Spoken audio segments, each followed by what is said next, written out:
Eu saúdo os irmãos e irmãs e amigos no nome de Jesus. Vamos ficar de pé um instante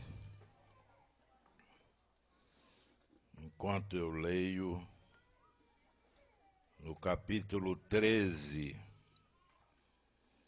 do Evangelho segundo Mateus.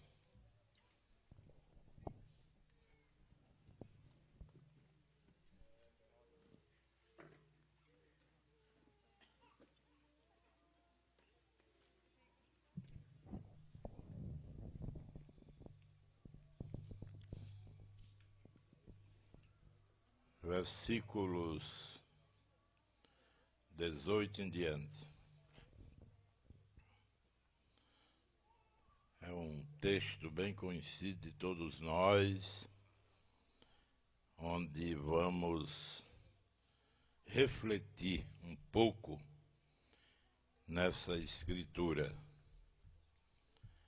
Atendei vós, pois, a parábola do semeador, a todos os que ouvem a palavra do reino e não a compreendem.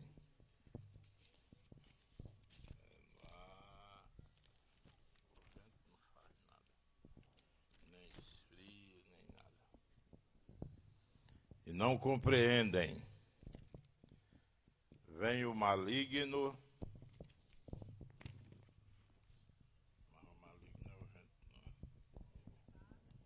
Isso, agora vai. A todos os que ouvem a palavra do reino e não a compreendem, vem o maligno e arrebata o que lhes foi semeado no coração. Este é o que foi semeado à beira do caminho. O que foi semeado em solo rochoso, esse é o que ouve a palavra e a recebe logo com alegria, mas não tem raiz em si mesmo, sendo antes de pouca duração, em lhe chegando a angústia ou a perseguição por causa da palavra, logo se escandaliza. O que foi semeado entre os espinhos é o que ouve a palavra, porém os cuidados do mundo e a fascinação das riquezas sufocam a palavra e fica infrutífera. Mas o que foi semeado em boa terra é o que ouve a palavra e a compreende. Este frutifica e produz a 100, a 60 e a 30 por um. Que o Senhor aplique no nosso coração essa palavra que vem ao encontro da nossa vida. Pode sentar.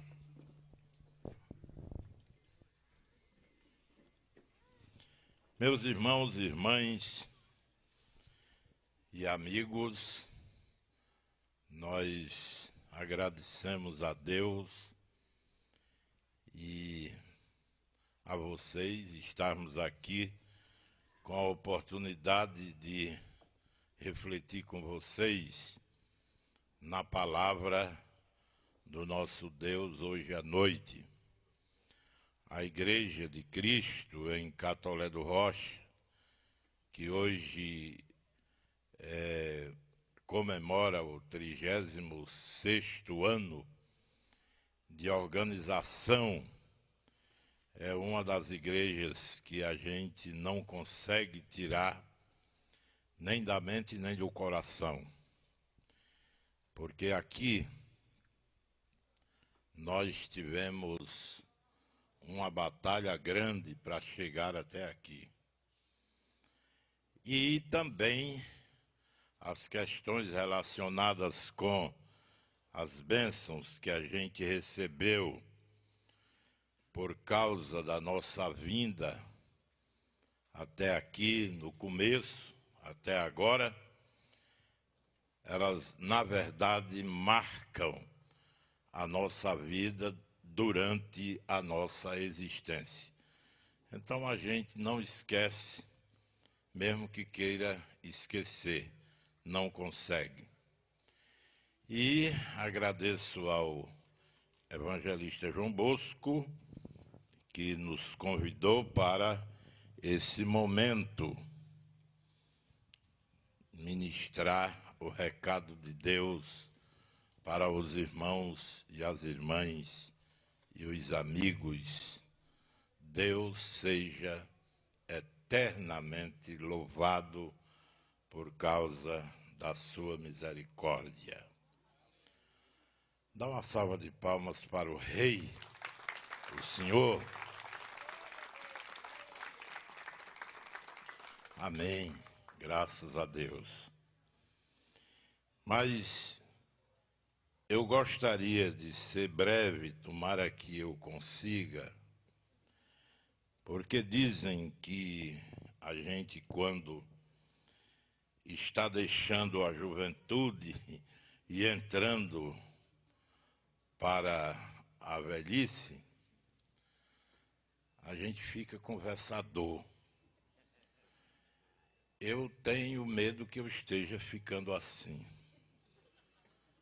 Quando eu tinha aí mais ou menos uns até 18 anos por aí, era difícil eu dizer uma palavra. Mas eu passei por uma experiência tão nobre, tão abençoadora, que foi o batismo com o Espírito Santo, o revestimento de poder. E naquele dia, naquela noite, uma noite de segunda-feira, culto de oração, hoje a gente não tem mais isso quase, né? Naquela noite, a gente teve aquela experiência transformadora e de lá até agora eu não me calei mais.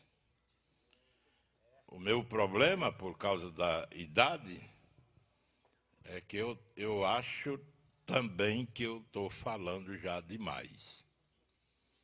Mas de vez em quando eu procuro alguém para me dizer que está bom de parar. A gente tinha um irmão lá na igreja de Apodi, era o Chavinha. Ele era um moço que tinha problemas de saúde e ele era muito animado.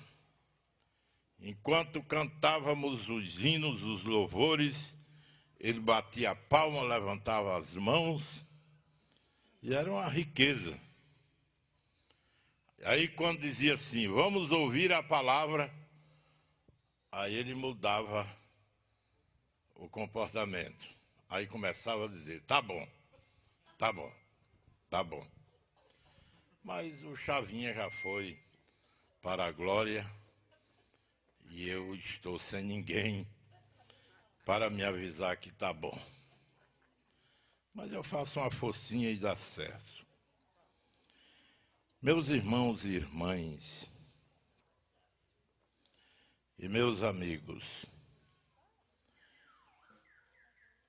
esse é um texto bastante conhecido e muito simples.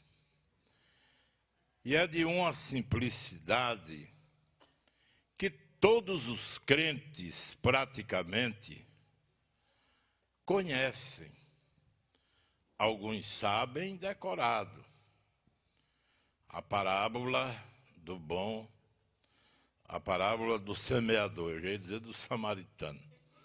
Eu estava pensando no samaritano, mas é a palavra do semeador, que Jesus contou no momento em que ele ensinava as multidões que afluíam. O texto antes da parábola, no começo deste capítulo, informa que as grandes multidões afluíam para ouvir a Jesus. E ele aproveitava e falava-lhes a palavra do reino. Ele convocava a todos através do seu ensinamento, dizendo-lhes palavras que comoviam o coração de alguns, endurecia o coração de outros, que é assim mesmo que acontece, porque dizem que a palavra de Deus é como o sol, que enquanto amolece a cera, endurece a argila amolecida. E é assim mesmo.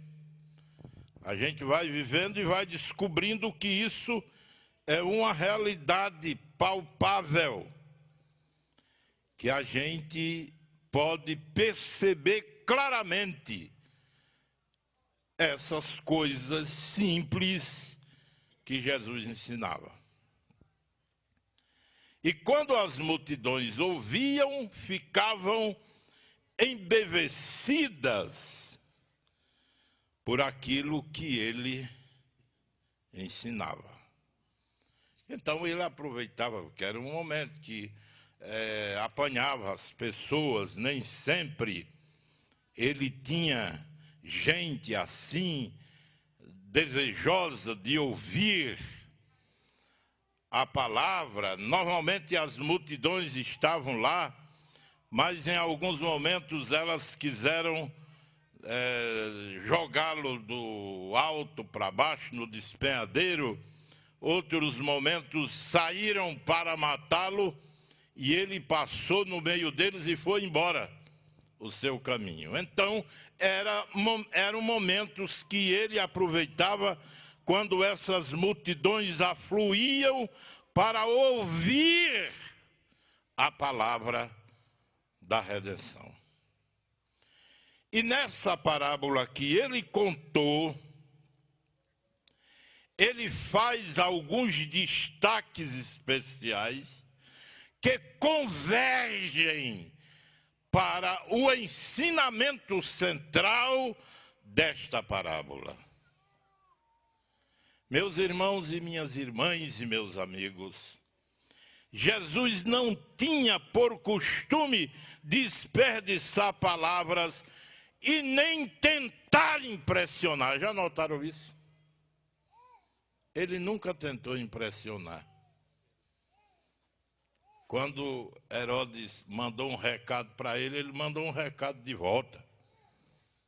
E aí, ele disse: diga àquela raposa que eu vou estar aqui durante 3 dias. Era uma alusão à o seu sacrifício, morte, até a ressurreição. Eu vou estar aqui. E os mortos vão ressuscitar, e os cegos vão ver, e os leprosos serão purificados. E depois que eu completar aqui a minha missão, eu vou me embora no 3º dia.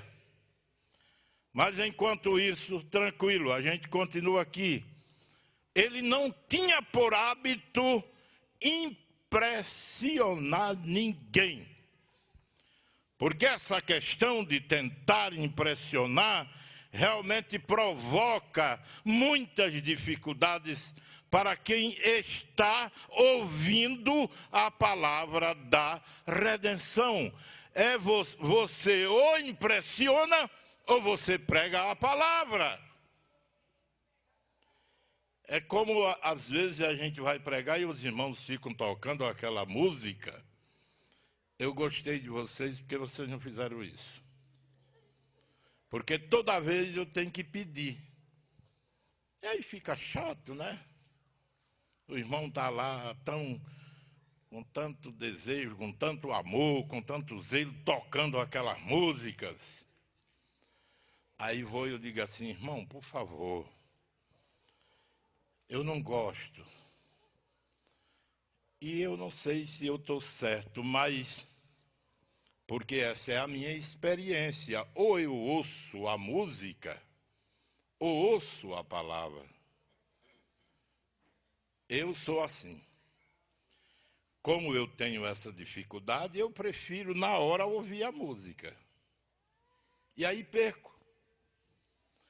E eu imagino que tem muita gente assim, com esse defeito que eu tenho. Pois bem, então Jesus destaca algumas coisas que eu quero rapidamente passar por elas, para não demorar. A primeira coisa que ele destaca é em relação à semente que o semeador usou.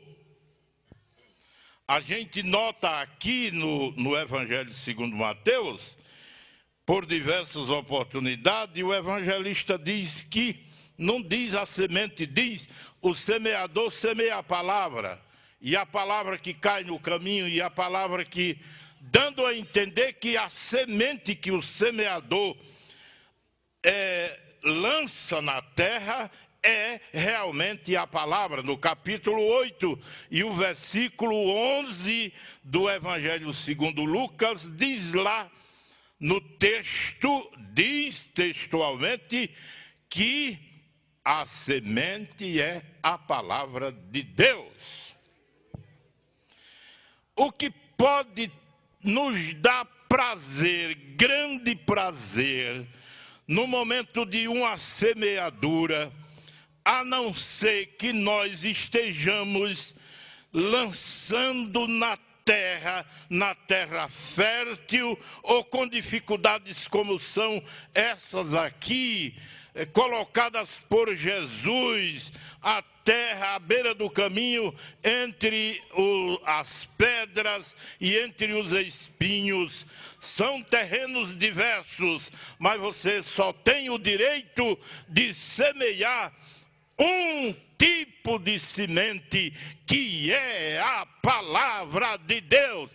Por quê? Porque afinal de contas, você precisa, você quer, você deseja ter resultados. Amém, irmãos? Graças a Deus. A Bíblia nos informa. O apóstolo Paulo nos diz que as armas da nossa milícia são poderosas em Deus para destruir fortalezas e anular sofismas. O que é sofisma? É só o que a gente tem hoje. É dentro das igrejas, os pregadores pregando. Em todo canto você olha e vê sofismas, argumentos sem a autoridade divina da palavra do Senhor. Há muita invencionice e que se espalha com uma velocidade admirável, porque se a gente conseguisse espalhar a verdadeira semente com a velocidade que espalhamos os sofismas, os argumentos engenhosamente inventados e muito bonitos e bem desenhados. Imagina, nós teríamos resultados bem maiores na evangelização desse mundo com essa semente. Então guarde. Esse é um destaque que Jesus faz. O outro é a qualidade do solo. É tanto que Jesus fez questão de diversificá-los, de dizer de forma diferente. Uma parte da semente caiu à beira do caminho.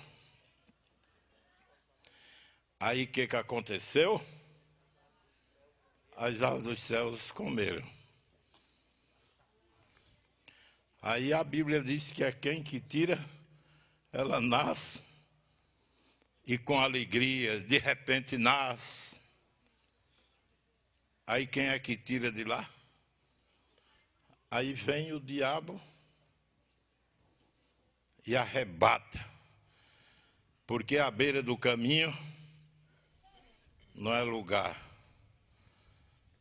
de ninguém semear a semente. Agora preste atenção que a Bíblia não diz que o semeador semeou à beira do caminho. Ele diz que o semeador foi jogando assim, ó, foi semeando. E a semente é que caiu lá. Porque é exatamente isso que a gente deve fazer. A gente lança a semente. E ela vai caindo nos corações de todo jeito. Aí tem aquele que representa a beira do caminho. Aí não tem raiz, não consegue. Aí tá fácil. E o diabo vem e carrega o que foi semeado. A gente olha aquelas manadas de búfalos fazendo aquela... de tempos em tempos eles fazem, e eu esqueço das palavras, como chama aquele processo de emigração, não. É mais ou menos isso. Eles vão migrando. Milhares daqueles animais. E aí, lá estão os predadores. Os animais vão passando, cada um bichão daquele. E os predadores ficam olhando. Me disseram não, eu li, que o predador olha para um entre aqueles milhares. Eles olham para um. Aquele para quem eles olham está morto. É só uma questão de tempo. Eles procuram os mais fracos. Eles procuram os menores, os menos experientes. E os atacam, irmãos.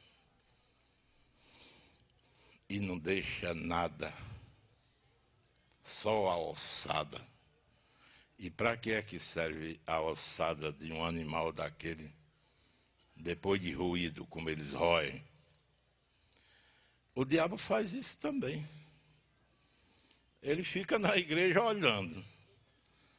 Para quem acha que o diabo não vai na igreja, talvez a gente esteja enganado. Talvez ele vá mais do que a gente.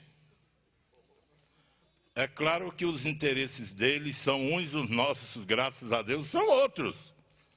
A riqueza está aí. O que ele vai ver lá? Ele fica olhando. Aí ele mira o irmão, a irmã, fica olhando. Fica olhando o movimento. Agora está menos, né? Com o vírus, os irmãos ficam em casa. Mas quem vai lá, ele está lá, olhando. E quando você pensa que não, está atacado. Jesus disse, a semente que é semeada à beira do caminho não produz. Aí vem a outra, a que cai em solo rochoso, nasce com alegria. Mas aí o sol aparece e resseca e a semente não produz o esperado. E aí vem os prazeres da vida, do mundo, os cuidados e uma série de outros probleminhas. E a gente vai indo, como não temos raiz, aí seca, também não produz. A outra cai entre os espinhos e nasce também. Mas a Bíblia diz que os espinhos crescem mais do que a semente que foi semeada. Os espinhos crescem tanto que sufocam. Eu não sei quantos agricultores tem aqui, acho que quase todo mundo. E eu já vi muito aquilo. Se você planta a semente de feijão, por exemplo, e não tira o mato ao redor, irmãos, o pobre do feijão cresce de tal maneira, ele fica dessa altura aqui, aquele espigão medonho. Por quê? Porque está sufocado. Não tem como produzir de jeito nenhum, porque está sufocado. E aí, segundo Jesus, são os prazeres deste mundo, desta vida, os cuidados deste mundo. Eles crescem tanto, eles são viçosos, que crescem mais do que a semente. Mas, irmãos e irmãs, ainda bem que tem terra boa. Jesus coloca essa questão, chamando-nos a atenção para a terra boa, que é de onde a gente colhe os resultados. À beira do caminho não produz, entre as pedras não produz, entre os espinhos não produz, mas, afinal de contas, ela cai também na terra boa. E os irmãos devem notar que agricultor tem o coração de quem não pode perder. Ele é paciente. Pode notar que ele semeou a primeira, não produziu, a segunda não produziu, a terceira também não produziu. Quem não é semeador, corre logo. Vocês sabem disso. Corre logo. Ora, eu não vou mais. Não produziu. Lá em Apodi tem um cidadão. E eu acho aquilo bonito, sabe? Ele é candidato a vereador esse ano pela 8ª vez. O problema é que ele nunca ganhou uma. E nem vai ganhar de novo agora. Mas eu acho bonito, rapaz. Que insistência daquele homem. O homem é político mesmo. 8 vezes. O agricultor tem mais ou menos essa natureza. Quem é de outra coisa, de outro ramo, não se meta não, porque não consegue. Mas o agricultor consegue. A primeira não deu certo, a segunda também não, a terceira também não. Na 4ª, aí Jesus disse, caiu em terra boa. Louvado seja o nome do Senhor. Caiu em terra boa. E aí essa terra produziu 100, 60 e 30 por 1. Os irmãos podem perceber que Jesus dá uma ênfase especial a essa questão do sucesso do semeador. A gente não mede o sucesso de nenhum semeador por causa da velhice, porque fala bonito, porque fala bem, porque... Não, são os resultados da semeadura que vão dizendo que ele é paciente, que ele é sofredor. Quando a Bíblia, o apóstolo Tiago quer falar sobre paciência, os irmãos podem observar lá na sua carta, a carta de Tiago, e Tiago diz que aquele que espera a vinda do Senhor, é como o agricultor, é como o semeador, ele é paciente. Eu sou crente desde, como diz o pessoal, eu nasci na crença. E desde que eu comecei a me entender de gente, me diziam que Jesus breve vem, Jesus breve vem, Jesus breve vem. Eu ouvia isso dos meus avós, eles já morreram. Ouvia isso dos meus pais, já morreram também. E eu estou perto de morrer e ele ainda não veio. Mas você pensa que eu vou desanimar? A bênção está aí.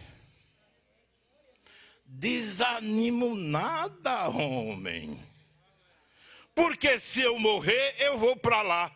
Se ele vier enquanto eu estou aqui, eu vou também. Então eu não tenho prejuízo. Eu estou aguardando.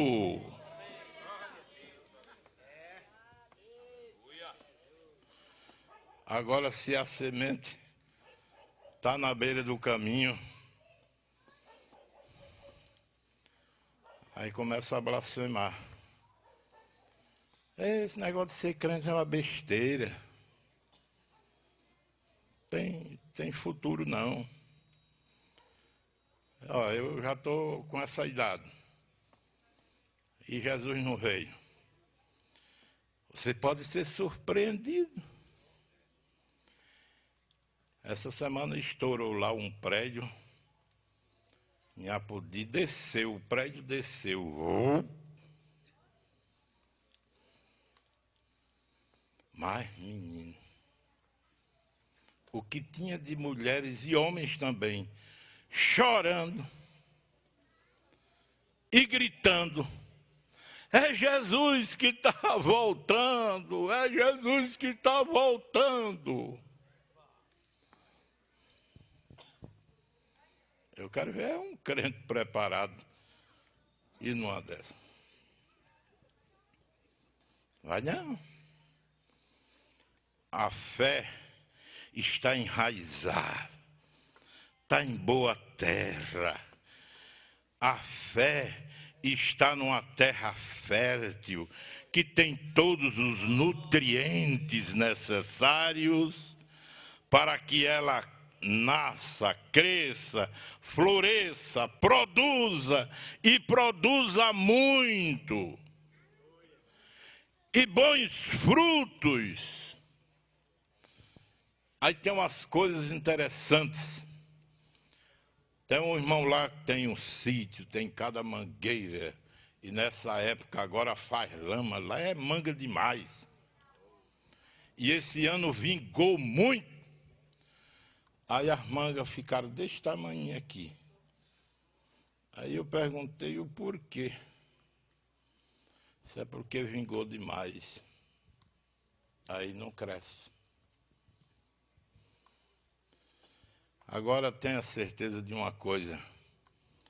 A sua fé nunca cresce demais, nem dá frutos demais.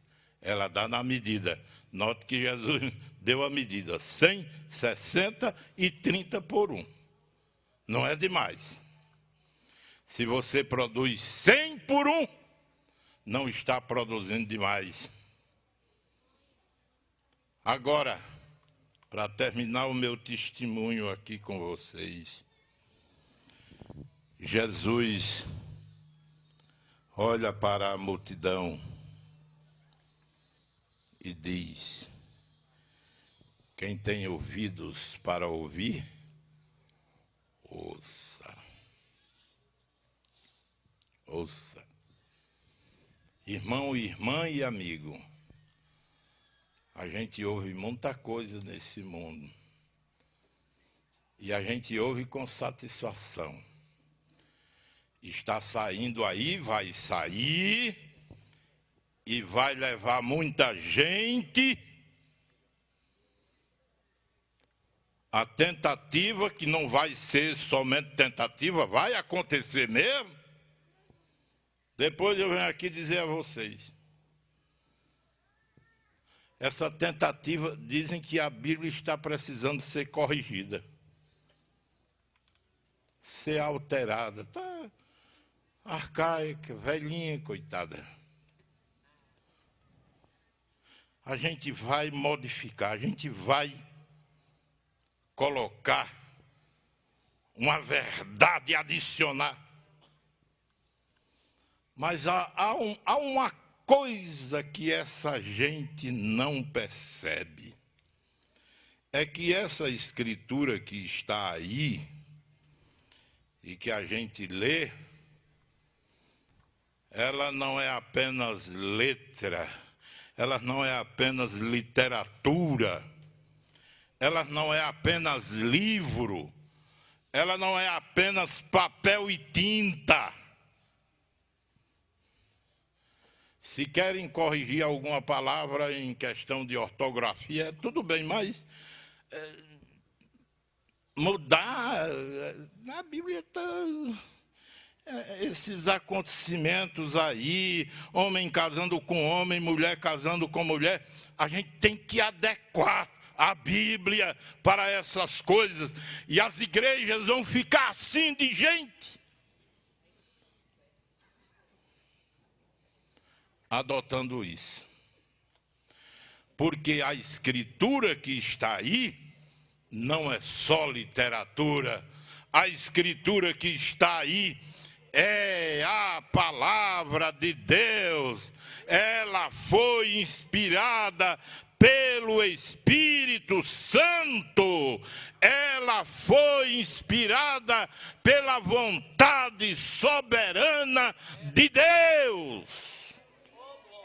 E é por isso que a gente vem numa cidade dessa, como a gente veio no começo, para anunciar essa palavra de Deus, e as pessoas creram e receberam de bom grado. E até hoje há um número de irmãos e irmãs que continuam confessando. Por quê? Porque essa palavra é divina, ela vem de Deus, como diz o salmista, a tua palavra, Senhor, permanece eternamente no céu, ninguém vai mudar não, é isso mesmo, que homens e mulheres corrijam os costumes feios que têm, mas a palavra vai ficar da maneira que é, porque ela é de Deus. Deus abençoe a cada irmão, a cada irmã. Os obreiros que estão aqui, que são os que encabeçam a semeadura, os que orientam, os que se propõem, os que estão à frente da semeadura, que sejam iluminados, abençoados, guardados, protegidos, orientados, que não sejam pegos de surpresa, aderindo a essas coisas que o inferno está fabricando para lançar sobre a igreja. E eu conversei com o pastor Arthur agora à tarde de um certo engano. Há alguns pregadores aí dizendo: a igreja brasileira está vendendo lenço bento, a igreja brasileira está vendendo água benta, a igreja brasileira precisa se arrepender de tanto misticismo. Eu disse: eu não concordo, pastor. A igreja brasileira não, e nenhuma, nem brasileira, nem em canto nenhum, porque a igreja tem a espada do Espírito e não precisa de lenço ungido, de água benta, não precisa de patifaria nenhuma, porque ela tem o livro de Deus. 66 livros que nos ensinam, que nos exortam, que nos orientam. E é essa palavra de Deus que é a semente que a gente toma posse para anunciar a verdade do Evangelho. Deus os abençoe. Parabéns, Igreja de Cristo em Catolé do Rocha. Deus os abençoe no nome de Jesus. Amém.